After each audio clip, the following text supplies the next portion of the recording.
Good morning, good morning, good morning, good morning. Hello everybody and welcome back to my channel. So I am Heather and I am talking about living with two kids that kill or could potentially kill. And where we left off yesterday was a doozy to set up for what's coming next. So just wanted to answer a few questions that I seen in the comment section. So one of them was how did Bio Mom feel about me marrying her ex-husband? You know, I really don't think she had feelings about anything because she was with quite a few guys in the relationship and after the relationship. Honestly, I really don't think she cared. And even if she did, I don't care if she did. Mean or not mean, I really just don't care. I wasn't friends with her long enough to really have any loyalty to her. So I honestly don't care. Let's see, what was some of the other questions? About Bio Dad. How did he not know that things were bad? Okay, so let me explain. He works for the oil field. Oh, and I'm doing my makeup as I'm talking about this.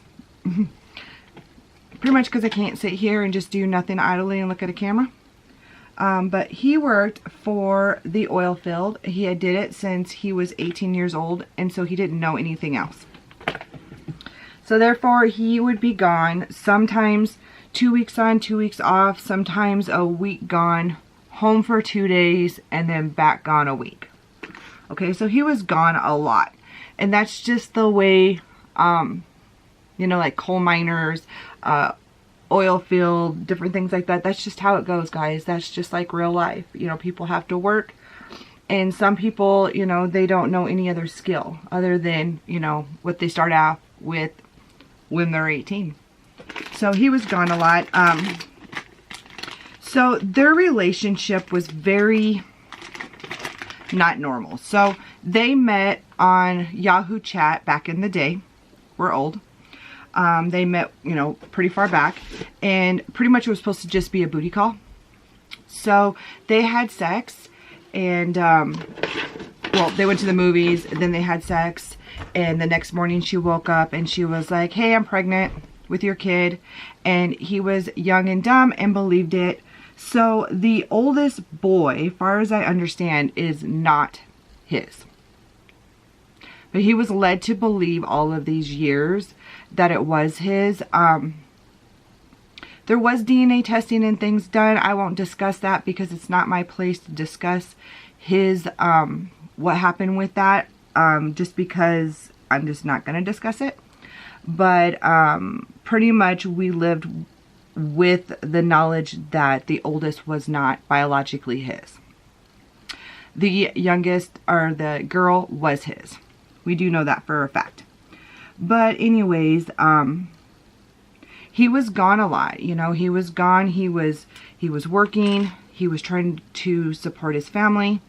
And some of the things, you know, that he had told me, because mind you, I wasn't there during that time, so I don't really know, like what happened, what didn't happen when it pertains to, all I can talk about is what he told me, you know. And she was very clear in the very beginning that she did not want the boy. She did not want to have kids. She, you know, honestly, she was very upfront about that, you know. She was very upfront about not wanting to have kids. So I will give her that. But the thing of it is, if you don't want kids, you should probably be on birth control and using condoms. So it's here or there. So she really didn't want to take care of him. And from what I understand, and mind you, again, this is all things that I was told. Not only was I told this, what I was told was by him, his mom, and his dad. And his mom kept a journal from day one up until she handed it over to me, where I continued the journal with the kids.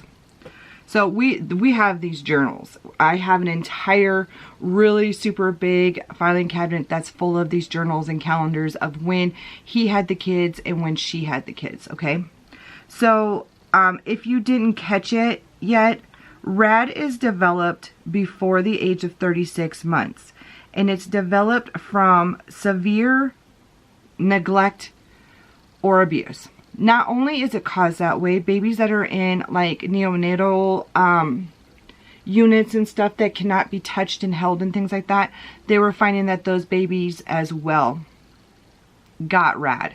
And it's very common to come out of foster care and orphanages as well. Actually, it's like prominently comes out of foster care and orphanages. So I just wanted to state that, you know, those facts. But Dad wasn't around because Dad was working. So when he figured out that bio mom was not taking care of the baby, and I will tell you an example. So after the boy was born, the oldest was born, my husband took a little bit of time off to help her out. And sorry, somebody had told me how to do my eyebrows different, so I'm doing it different. I'm trying it. And thank you again. But anyways, and I just want to state again that this is not stuff that I've seen personally. So when they brought him home from the hospital, Dad stayed home for a little while and helped take care of it. But then he had to go to work. And he tells me that in the beginning, when he was getting ready to go to work the night before, the baby wasn't feeling good, the boy. He wasn't feeling good. He had a cold. And so he said he gave him a warm bath. And he laid him down. He fed him and he laid him down. And the next morning, he said he was up pretty much the entire night with him because he just wasn't feeling good. And he said the next day he went to work, and he states to me that when he came home from work that Friday evening, so that was Monday he went to work, came home Friday evening, he said he could hear his son crying from the driveway. He said he went into the house, you know, he was like, what's going on, you know. She was still in bed, and the baby was still in the same outfit of what well, he's not my ex-husband, but my husband had put him in.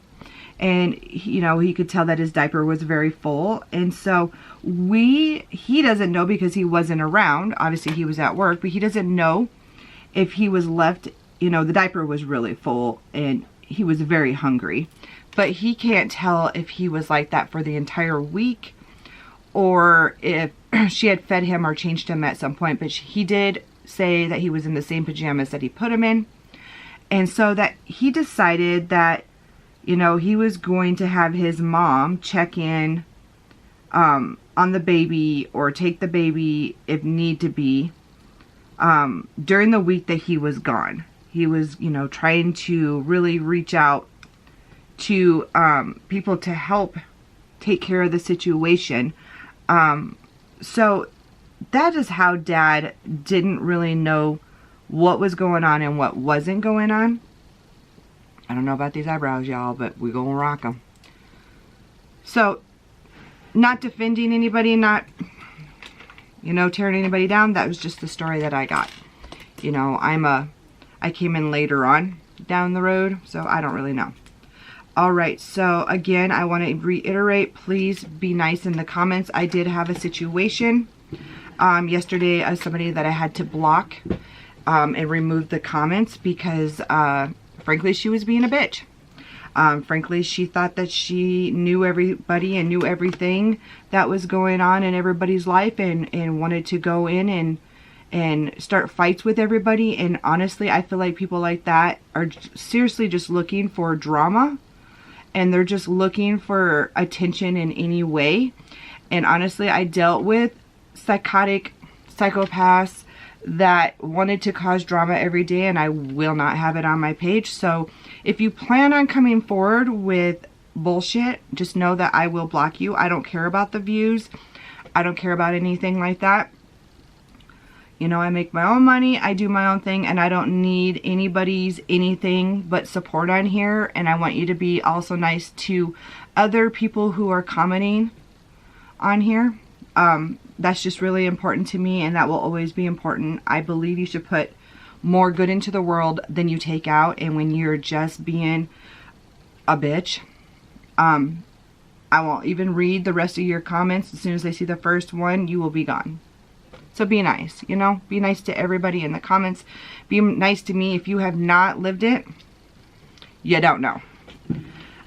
So everybody's very interested in my makeup and stuff, and I don't really... I use all different sorts of things. Everybody's talking about my foundation. And I wanted to say that really quick too. I use 4 different kinds, guys.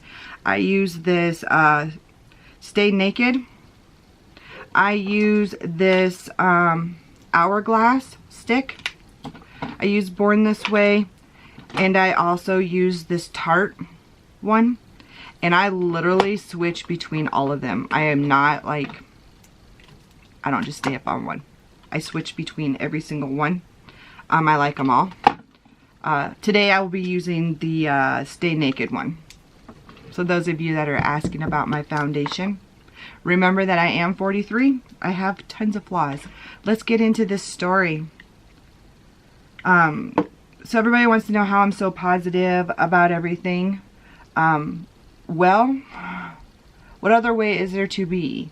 You know, that it was a moment of my life, a huge moment of my life, and I'm definitely not going to let that be my forever. So today I had to literally make a list because there is actually so much to talk about. And I'm afraid that I'm going to get lost in it, so I wrote down kind of like a little, not a script, but a little bullet point thing, just so I know what things I've talked about and what things I'm going to talk about. So why we needed to move. So somebody had mentioned that we moved 4 times. Okay, so we're in 11 years time.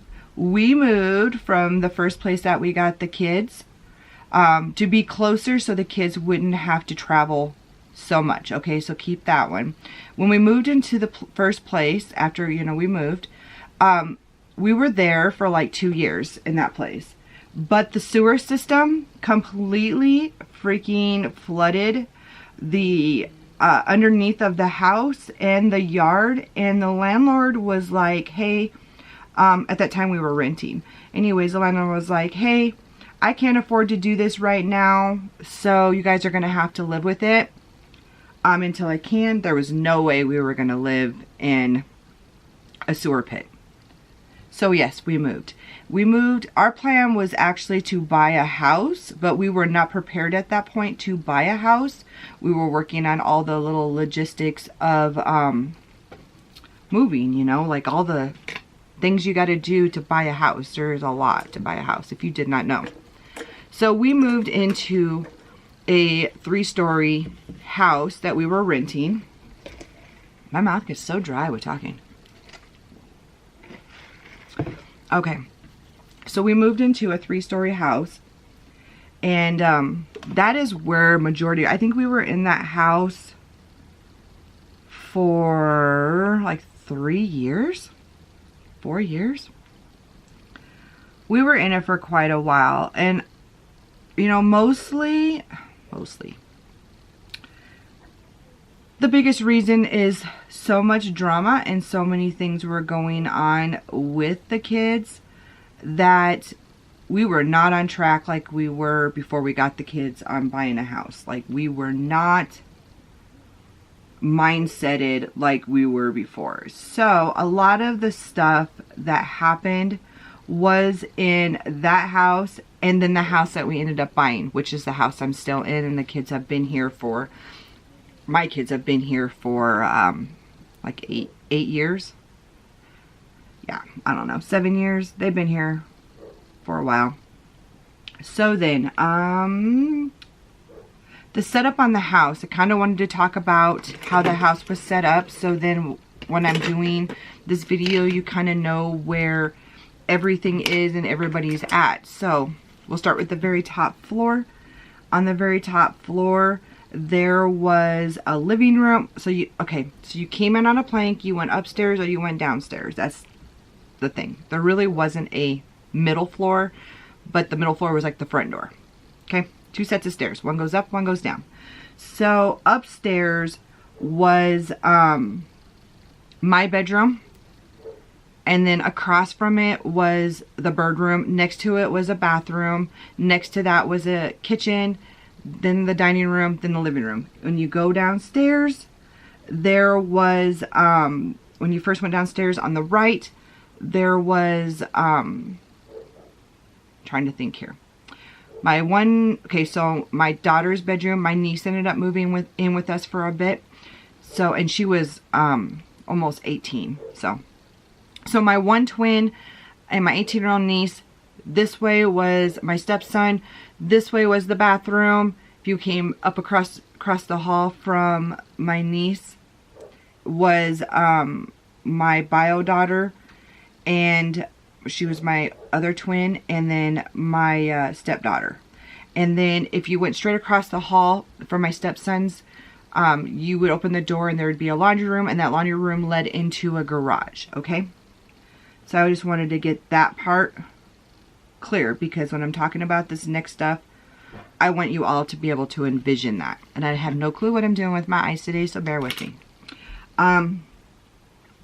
So let's talk about the dog situation, since that seems to be a really, really big topic. And I can see why, because, you know, my dog's name was Chico. He was not little. He was a German Shepherd. He absolutely hated to be in the house. He would get too hot. So we weren't really sure, because we live in Wyoming and things can get really cold. So we put in a doggy door that went from outside into the garage, and from the garage a doggy door that went into the laundry room. So that if the dog, which he never did, if he wanted to come in, he could come in. So therefore, let's see. I always say therefore. I say that because my 6-year-old says therefore all the time. I don't know where the heck she learned it, but she says therefore. Now it's stuck in my head. So we had a dog food bowl and water in the garage, and we also had one outside. So he ran the whole backyard, and he had a dog. Let me get this straight. He had a dog house. It wasn't a dog house. It was a shed, a heated shed outside that he had, and he could get, and he never went in there, but we still had it. But we had a watering bowl that you plugged in, and it heated up the water, kept it heated up. I don't know. And then a self feeder, and then in the garage we had a self feeder and just a regular self waterer as well. Alrighty, so everybody's like, so, you know, everybody thinks everybody's up on things, and people are just not up on things like you think. So I started noticing that my German Shepherd was getting skinnier and skinnier and skinnier. And so at first, I do believe we bought a new dog food first. That's where we started, because I was like, dog don't like the food. Let's buy a new dog food. So we did.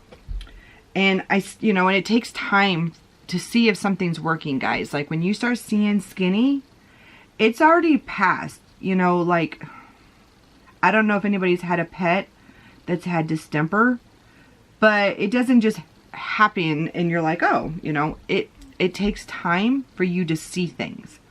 The dog was still moving and walking around and things, but I started noticing he was getting skinny. And you know, I had taken him to the vet to get shots and stuff in the past, so they always had his weight and stuff.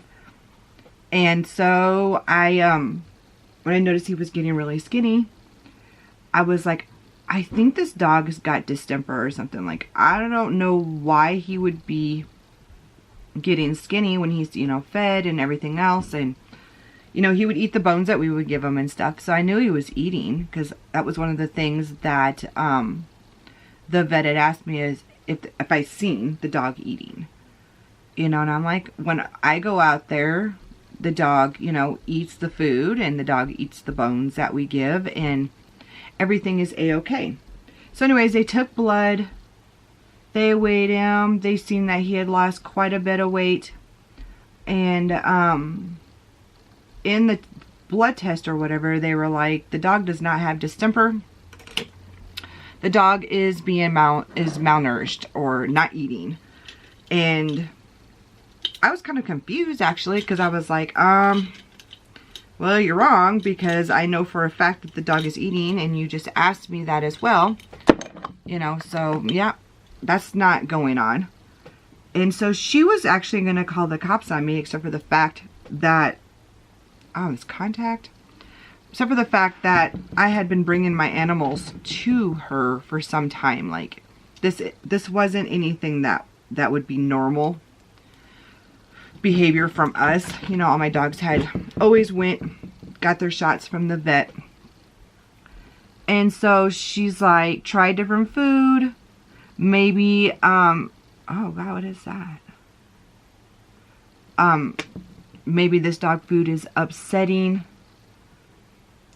his belly. So we tried, I don't know what kind they had at the vet. It was like Purina.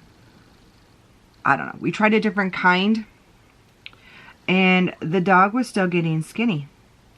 So we know that the dog had been dewormed and things like that. And I don't know everything that they checked with the blood test, but that wasn't anything that was a concern. Wasn't worms. I do know that. I do remember that. So one day I happened to be, because the laundry room was downstairs, and I happened to be downstairs, and I went into the bathroom because kids, they never pick up towels. They had their own bathroom downstairs, and it was always a shithole. Because they're kids. Kids do that. They're messy. So I went and I was picking up things or whatever, and I seen by my stepson's door dog food on the ground. And I was just like, okay. You know, I seen a few pieces. It wasn't just like one piece or whatever like that. And I didn't think a whole lot of it at the time, honestly. I just like picked it up and was like, that's interesting type mentality. Then I had went into his room and I noticed more dog food. And I was like, okay, this is like weird.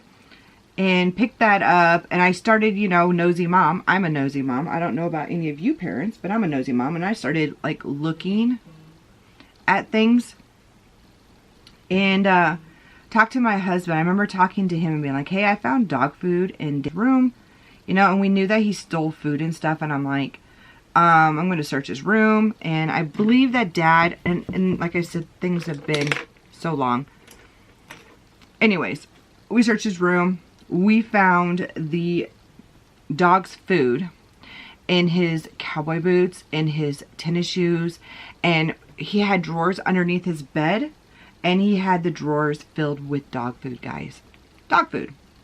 So, obviously now a discussion needs to take place. So I waited for Dad. Well, I had told Dad, and then we decided to have a discussion, and he was literally like, yeah, no big deal. And I'm like, oh no, kiddo, this is a big deal. Why do you have the dog's food? And he was like, I don't know. I'm like, are you eating it? And he's like, no. And I'm like, so why do you have like the dog's food? And he would never admit it. You know, he would never admit to majority of his stuff. And then later on he would come back and he'd be like, well, I did this because this, you know. He was never like an upfront person. Most of the time he was proud of what he did. Let me make sure there's no fallout. So we found out that he was doing that, and we had like I said, the doggy door that went from the laundry room out to the garage. So we boarded it up. That was the first thing we did, is we boarded it up. You know, until we could figure out, because this is a rental. This isn't our house.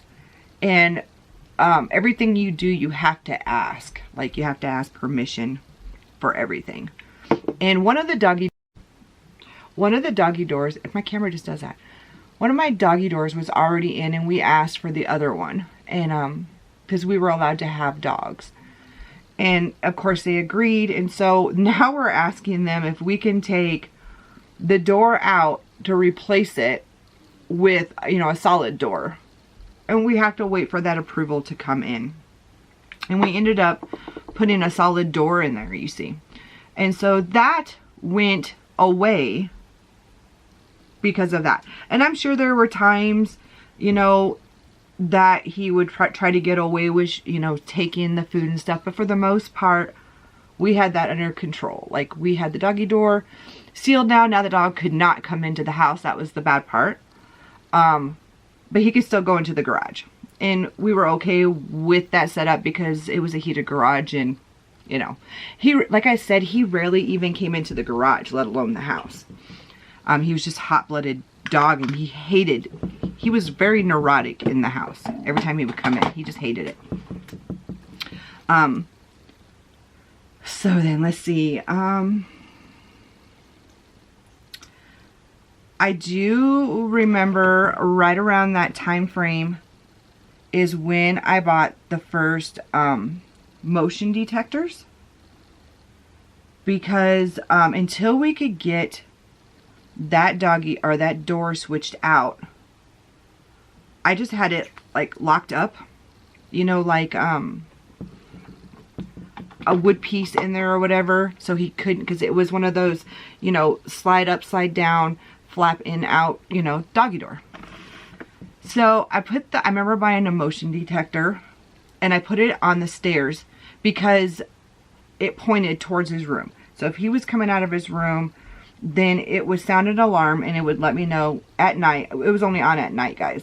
And I would know that he was up and he was doing whatever. But if you've never dealt with rads before, then you don't realize just how sneaky and conniving they can be. And even I at this time did not know this. So here I'm thinking that the motion detectors and stuff are going to signal to me when he gets out of his room at night, and then we're able to deal with whatever situation is going on at the time. Like, why are you awake? What's going on? Like, just know what's going on. But fools on me, because he would go underneath the motion detector, flatten like a snake, and slither across the bottom of the floor. Yes, guys, he would. Very disturbing to me, but let's just move along here. Some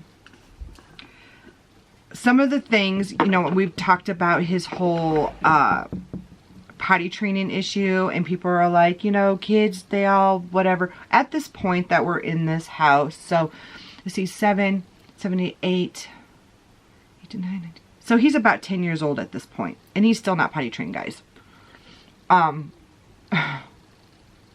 It was so frustrating because it wasn't that he wasn't potty trained, he was purposely doing it. So when I say he wasn't potty trained, I'm not saying that he didn't know how or he had a disability. He was purposely pissing and shitting on the floor, guys. So in this room, he had pale blue carpeting. And if I would have been thinking straight, I would have had the pictures up for you to show you guys this floor. And I'll tell you the reason why I had pictures to begin with. But he had pissed and shit on the floor so much that the floor concaved. The blue carpeting next to his bed on both sides and in his closet was brown. I would shampoo it, and it would not come up, guys. In fact, when we were getting ready to move into the house we're in right now, the one we bought, we had paid like a $2,000 security deposit or $1,500 security deposit at the place we were renting. I literally had to take pictures and like, I'm sorry that my stepson ruined your carpet. This is what it looks like after shampooing, and I legitimately cannot get it out, and I am using a professional shampooer and it's still not coming out. So I'm pretty sure I'm going to lose my deposit, which I did. I lost all of it, in fact.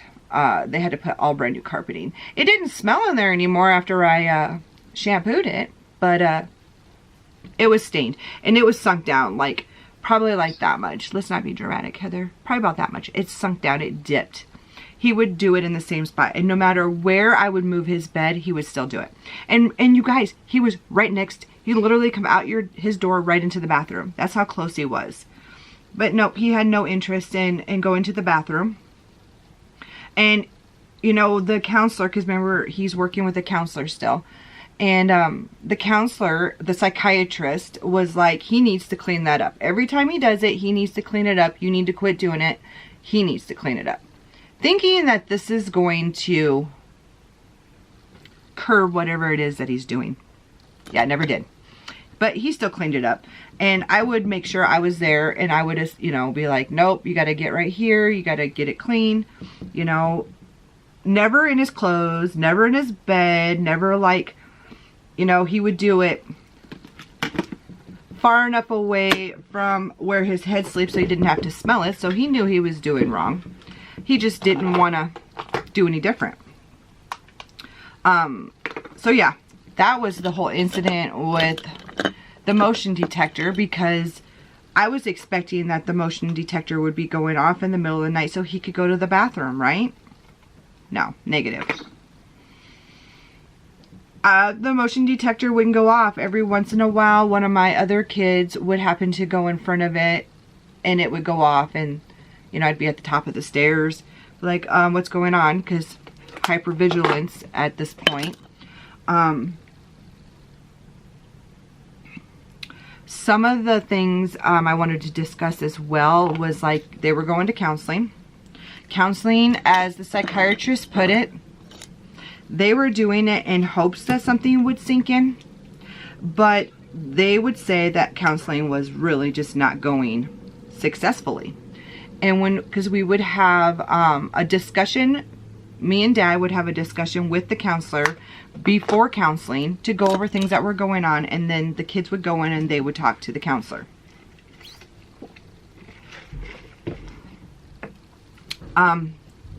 So in these meetings with the counselor, she would say the whole entire counseling session is deflection.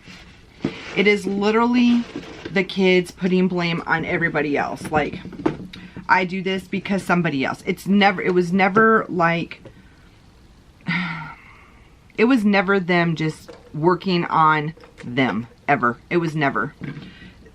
The whole time they went to counseling, it was always, bio mom did this, somebody did this. It was always somebody else's problem for the way they were acting and the things that they were doing. And so it's kind of hard to work on problems when you are spending your whole dang time deflecting. Now, the counselor, I keep calling her a counselor, she's a psychiatrist. I don't want to demote her because, you know, she went to college and she's a very smart woman, so she's a psychiatrist. She knew about all of the cameras in my house. Any and all incidences, we would discuss, and we would show her video footage so that she could then work with the kids on those issues. She was also told that at any time that she wanted to see a day or a time, she was more than welcome to that footage as well, because we were so opt on getting these kids help. We were willing to do anything. So I just wanted to let you know about that later on, that we were always open book. Now, we didn't end up getting cameras until we got into the house that we're in right now. But the kids would use their counseling time to tattle on everybody for everything, you know, like stupid things like, for lunch, you know, I wanted this, but instead I got this. I wanted to swing first in the swing set, but somebody else swing. I mean, it was just always a deflection. And she said that she would have to spend a good 30 minutes circling the kids back to discuss the actual things that needed to be discussed. And so we felt very frustrated. They ended up seeing a counselor and a psychiatrist at the same time. But they just did the same thing. Like, we felt frustrated because nothing was ever working. The psychiatrist ended up putting both kids on medicine, antipsychotics. Somebody had asked, like, what meds were the kids on that mom was selling their meds. They were on controlled, you know, they were considered a controlled substance. And they were strong. And they, you know, were slowly moving up to the higher doses. And it still wasn't working. So these meds were for like anxiety, depression, anger. The boy later on down the road was put on medicine from a urologist, because with the pooping and peeing, of course, we took him to a urologist and the regular doctor to see if there was anything medically wrong. When all the tests had came back that there was not, and the psychiatrist had confirmed that he was just doing it because we didn't like it, they put him on, I just call it pee medicine, but like bedwetting medicine. They do have medicine out there for bedwetters. And so they put him on that, which helped a little bit. I was very thankful for it. So anybody who's a bedwetter out there or knows somebody that's a bedwetter, I don't remember the name of the med, but it does work and it does exist. Let's talk about visits with mom, because I feel like that's going to be a very important thing. So when we first got the kids, the little girl, she would get these horrid rashes down her arms, like welts and stuff. She would get them like really bad. And the boy was constantly coming to us and being like, he would just tell us things like, my throat is itchy, I feel like I can't breathe. He would say things like that a lot. And when they first came to us, they told us that they were not allowed to drink water, and they were not allowed to have green peppers or milk because they were allergic to it. And I was like, so we had asked Bio Mom for the reports to get like a clear view of what exactly their allergies were. And she wouldn't give it to us. Her whole theory on, and you'll love this, guys, her whole theory on why they couldn't drink water. So Bio Mom has no teeth in her mouth. We could all probably guess why she has no teeth in her mouth. Bio Mom claims that she has no teeth in her mouth because of drinking water. So she had convinced her kids that if they drink water, their teeth would fall out. So they came to us not drinking water, which is very important for your little body to have water, because that's how your body functions. But she had convinced them that water makes your teeth fall out. So anyways, when we had first gotten them, they had told us about all of these things that they were not allowed to eat. One of the things I make, that why it came up, is I make stuffed green peppers, and I make stuffed green pepper soup. It's a very once a week type thing at the time. And so we discussed, when the doctor had asked about allergies and stuff, we had said, yeah, this is what the kids said. He wanted the report. We could not give any reports because the doctors in Montana did not have anything on file of any allergy testing, and Mom would not give us anything. Hold on one second. This one is I hate this one. I'm going to end up tossing it. Anyways, so they were like, well, then we are going to have to redo them. So they redid allergy testing. It came back they aren't allergic to milk. They aren't allergic to green peppers. We found out down the road that Bio Mom doesn't like milk and doesn't like green peppers. And so she just told the kids that they were allergic to it, so nobody would eat it. It's whatever. But they were allergic to corn. And the little girl was allergic to eggs, some animals, malt, and I can't remember the other one at this point. It's been a minute. Oh, son of a bitch.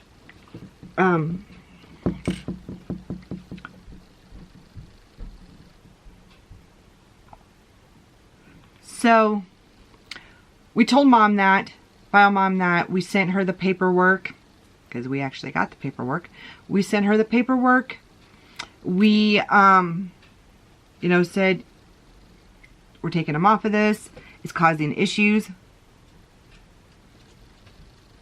The doctor said that he was pretty sure that's what was causing those things on the little girl's arm, and it was pretty bad. We're talking like blistery welts on her arms and her body.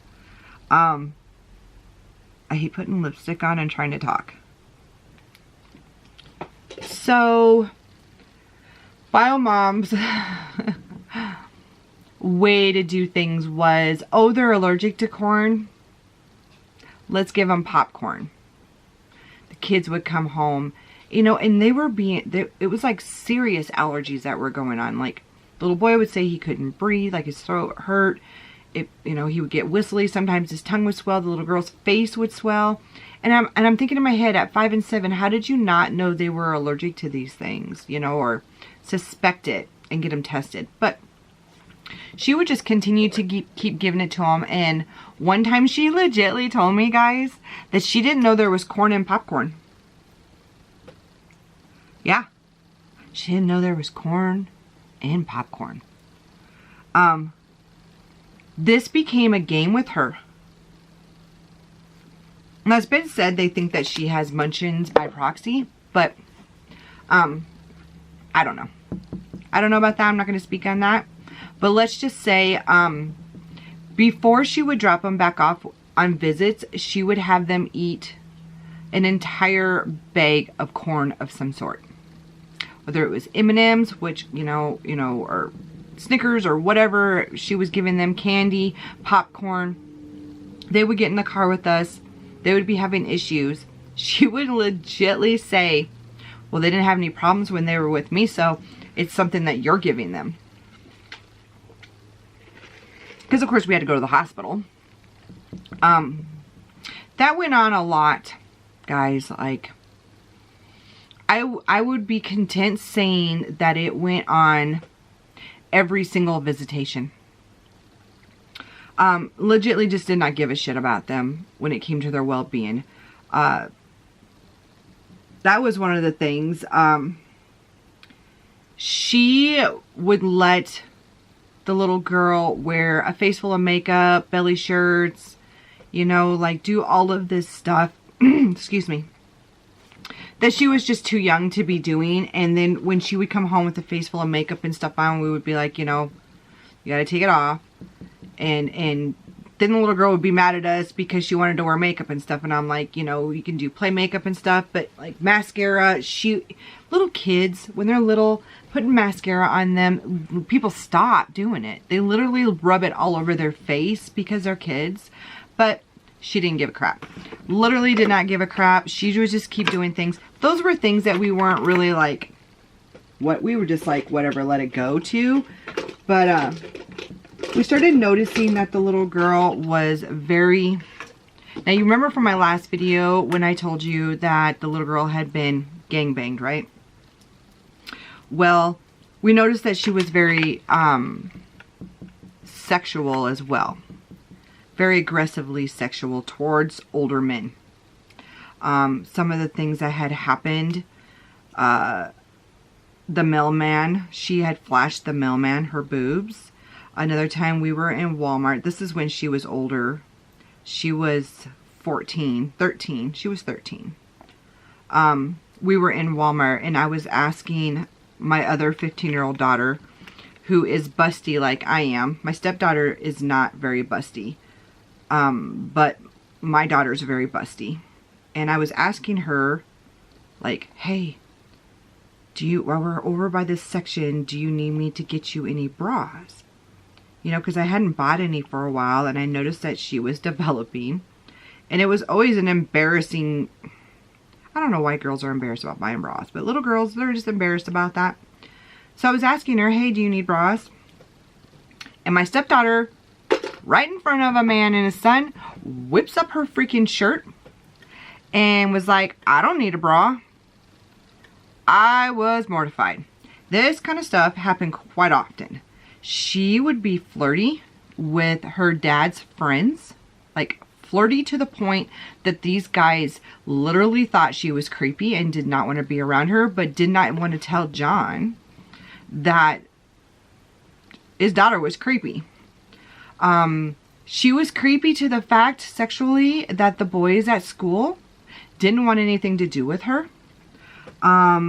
Kids at school, when she did go to school, because most of the time she was homeschooled when she did go to school, the kids would say she was absolutely creepy and that she would like wink and bat her eyes at them, and she would make advances and stuff, and the kids at school said they were severely uncomfortable around her.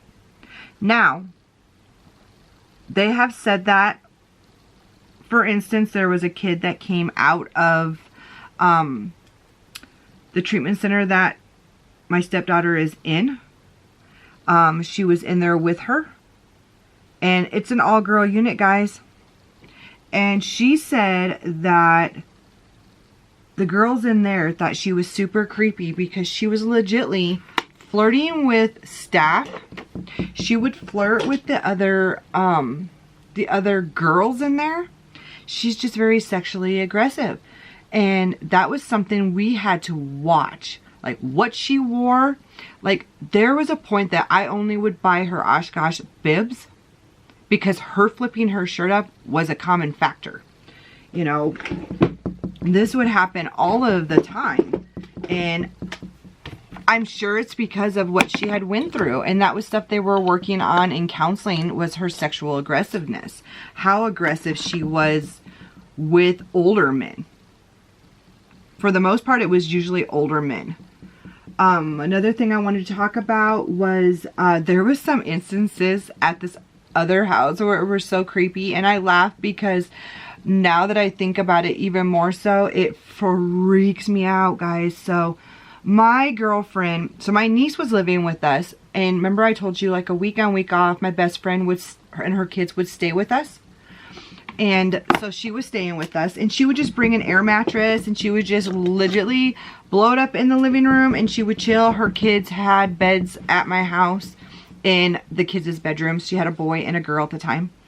Anyway, she was sleeping on the blow up mattress in my living room, and I come out after I woke up that morning, and I'm a very like loving person, and so I run out of the room and jump on this bed, and I'm like, good morning. So me and her are sitting there talking, you know, she's waking up and stuff, and my stepson comes. So the kitchen is in a back corner. There's only one way in. He comes stepping out from behind a wall, just standing there. Hi, Mom. Freaking set me and her like through the roof.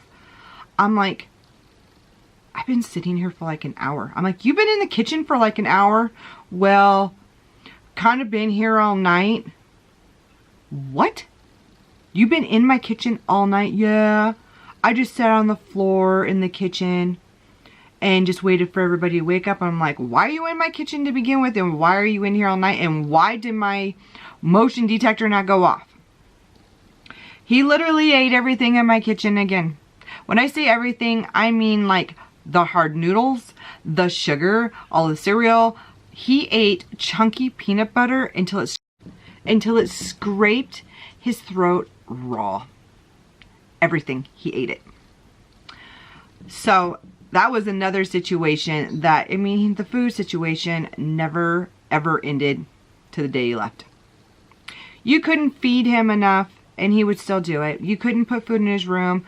He never felt secure, and I know it's because of the starvation he went through with his mom. But what everybody doesn't ever, I hear so many people being like, just feed him. Just keep giving him food. Obviously, whoever's saying that is not a parent.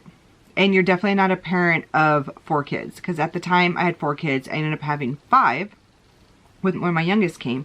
But obviously, you're not a parent. You can't just keep buying hundreds of dollars of food every single day. You just can't. You go shopping once a week or every 2 weeks. Some people once a month. And that's your food. I'm not rich. And I hope that anybody who is rich would still not do that. So the poisoning started in this house. My kids, I got them all these fancy water bottles that had their names and stuff on them.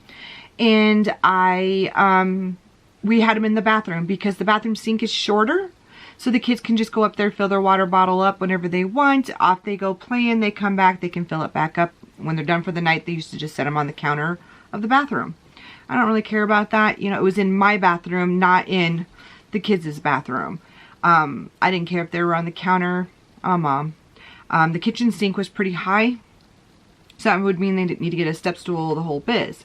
So anyways, my kids came in the house. They filled their water bottles up. They left them on the counter of the bathroom. Like, they filled them up, put them on the bathroom counter. They went and ate breakfast. You know, they did their chores. My kids have always had chores and stuff. Then they grabbed their water bottles and out the door they went to go play. And they were out there for, you know, a couple hours, and they came in one by one. Really sick. I was like, wow, like, they were literally being sick like dominoes. Like, one came in, it'd be like 10 more minutes, another one would come in, and they were throwing up and diarrhea, and I don't feel good. Then my oldest twin came in, and she was like, I don't feel good. And I was like, what's going on? She's like, my water bottle smells funny. Okay, give me your water. I'm like, did you set it down outside? Yeah. Did you take the lid off of it? And no. Did you put anything in it? No. So I grabbed the water bottle, I took the lid off, and it smelled like fingernail polish remover. So I went and grabbed the next, you know, kid.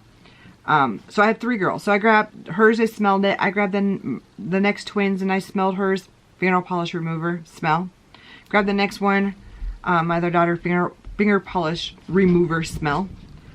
And then I grabbed my stepson's, no fingernail polish remover, smell. So I'm like, why does everybody, so I'm looking at everybody, and I'm like, we need to have a discussion. Like, why does yours not smell like fingernail polish remover, but everybody else's does? And he just is like, it's not funny. I want to know now why, you know. And he was just like, he always would do the same thing. He would Philly fart around, deny. I wouldn't give in and, you know, be like, that doesn't make sense to everybody else's, but not yours. Come to find out, he was just like, well, I put fingernail polish remover in it. So I go into the bathroom, down under the sink is where I had, like, because I used to do my girls' fingernails every Sunday. So I went down under my sink where the fingernail polish removers was inside this case, which I still have to this day. It's usually right down here. But anyways, and it's got hundreds of fingernail polish removers. I pull it out. Guys, all 3 of my bottles of fingernail polish remover was gone. It's gone. He literally filled their cups up, their water bottles up with fingernail polish remover, but he mixed it in the water. So the girls, thank God they did not drink. They were young, but they realized fairly quickly that it did not taste right, and they didn't drink all of it, thank God. But it did make them sick, like sick to their stomach. I had to call poison control. It was a big O thing. But I turned it into his counselor, and, you know, and nobody ever helped. Let's just put it that way. Like, nobody ever helped.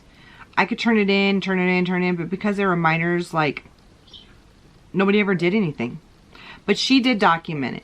She was documenting everything, you know. She would keep tabs on what was going on, thank God, because with everything going on, I can't remember everything, and there's so much that went on. There was so much false allegations during this time that we lived in this house. For instance, my oldest twin lost her front 2 teeth and her bottom 2 teeth, and I bought the kids a big swimming pool in the backyard. It's like a 4-foot swimming pool, and she was out there swimming, and she had no teeth, and she was trying. Her dad always calls their pants britches. We're from Wyoming. Anyways, so my kids would say britches, but because she had no front teeth, it sounded like she would say bitches, but she was like, where's my britches? But it was like, where's my bitches? And I'm like, did you just say bitch? And she was like, no. You know, and it was always a big joke that we would tease my oldest twin and say, bitches for my britches or britches for my bitches. You know, it just was a funny, we still do it to this day. It's just a funny, well, my stepdaughter goes on visit, tells her mom that I got in her face and called her a bitch. So her mom turns it in to CPS. Of course, no shocker. CPS comes to talk to me about this situation. Couldn't be spending your time elsewhere, right? So they asked me, and I'm like, well, where did this happen supposedly? Because I didn't do that. And they're like, in the backyard, you know, you guys were swimming. And I'm sitting there and I'm like, no, she was swinging. And my daughter, and I'm like, oh my freaking God, are you kidding me? So I explained it to the lady. She brings my stepdaughter over. She asked her and she's like, yeah, that's what happened. Yeah, so we were constantly had CPS at our house. So much I used to make a joke that I would always keep cookies and things for the CPS workers when they came. Because you're going to come, you're going to ask me some stupid ass shit, because you have to. And we're going to discuss it. We're going to talk to the kids. We're going to eat cookies and you're going to leave. Because that is what's going to go on. We're going to be here a while. I started giving the kids a journal when they were about 8. And have them document their feelings and things. Hold on a second and I'll go get one of them. Okay, I'm back, guys. So, I'm not going to show you the front of this because it says his name and has a picture of me and him on it. But this is one of his, and I'm just going to read you a few of the things in here.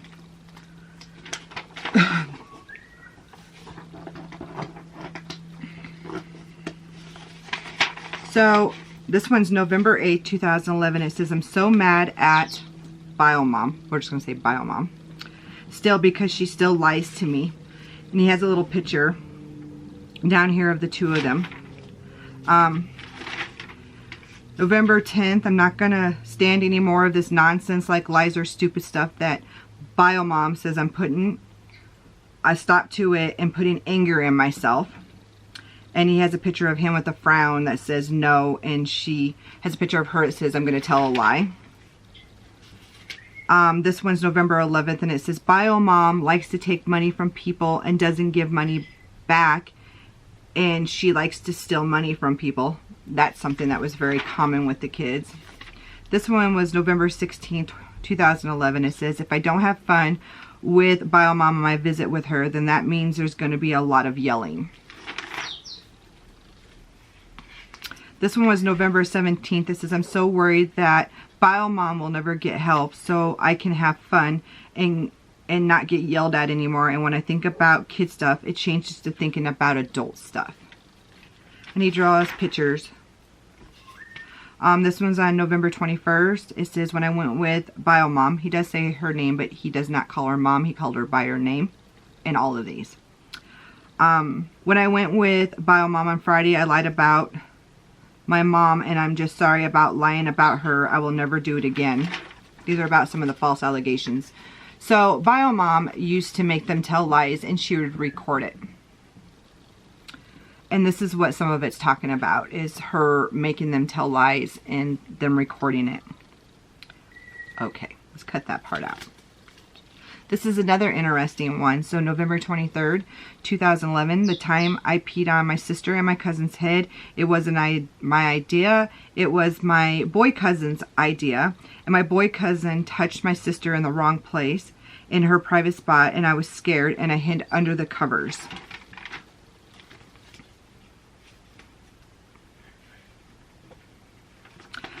This went on for quite a while.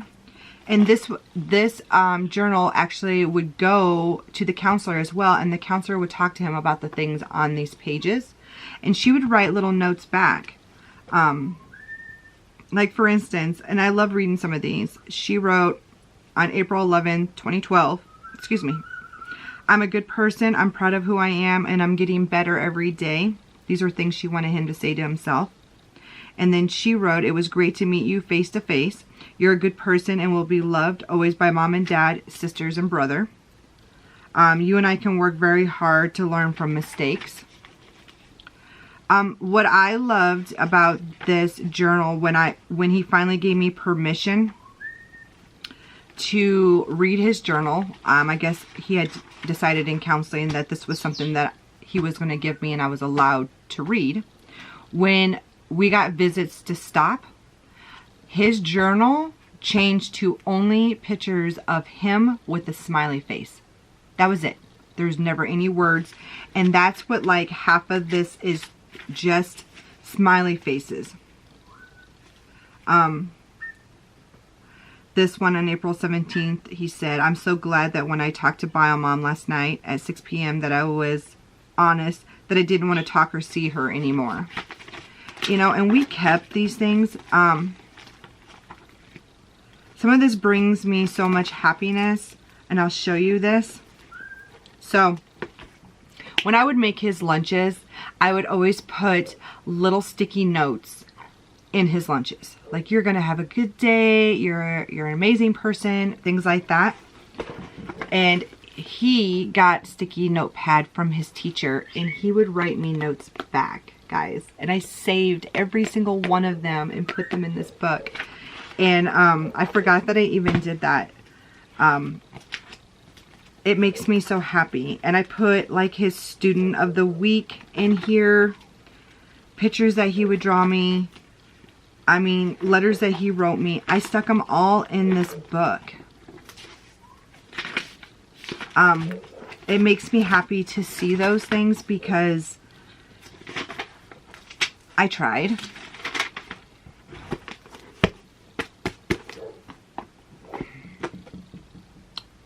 I have to remember that makeup is expensive.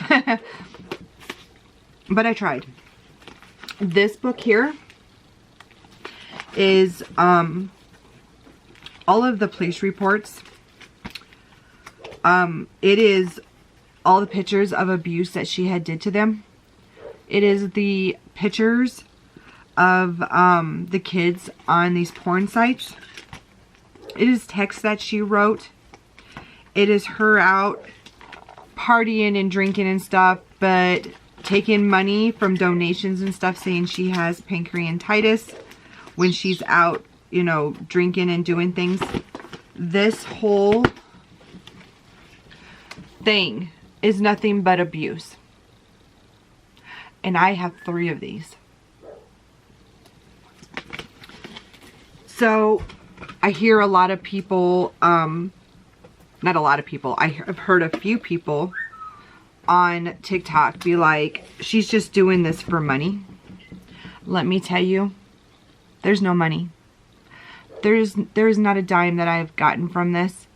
I want my story heard because I feel like there's other people like me out there that that feel alone right now and don't feel like they can go on another day. I feel like for years I didn't protect myself from Biomom and all of the lies and things that she did to me. I'm very bitter because my goal in life to become a social worker and then become a doctor and stuff, everything was halted so many times because nobody's gonna hire you in a department when they're the ones coming to your house and doing checks and stuff. And that's what ran true with me. I have so much to give to the world and I never got a chance to even do that. I'm kind of angry about that. I'm angry that all I wanted to do was love them and make them whole again. And I was turned out constantly that I was a monster. And you know, like the girl who wrote on YouTube that I blocked, still not sorry. She says, you know, that I put my kids at harm. I did not purposely put my kids at harm, but I honestly could not just throw them out on the street. What I was going to give them back to Biomom? where were they going to go? And then they say, you know, well, you could have kicked Dad and the kids and stuff out. Dad would not have taken them. I can promise you that now. When I did get him out of my house with Bio Dad into a place across the street, he was sober for 13 years, guys. And at that point, he started drinking again. And he started getting very depressed. And he ended up going on medication because it was too much for him and he couldn't do it. Kind of felt like I was the only person that could do it. And my mental health, I sacrificed. But my 3 kids, let me tell you, they're very healthy. They're very smart, beautiful, kind souls. Yes, this affected them. But majority of it, I tried my best to keep them safe. Who I blame in all of this is CPS is number 1. They never helped. If anything, they made things 1,000 times worse. They're so involved in not... Honestly, I feel like they should go to school a lot longer than what they do. They spend so much time trying to put blame on somebody other than where it belonged. If they would have stopped visits very soon, I feel like these kids could have been saved somewhat. So yeah, 100%. 100% blame CPS. 100% feel like they don't know their job. I don't feel like there really is any help out there for families like us who are going through this. And I pray that nobody has to live this life. And I pray that if you are an outsider and you are watching this, that your judgment stays within yourself. Because when you haven't lived it, you don't know what hell we're going through.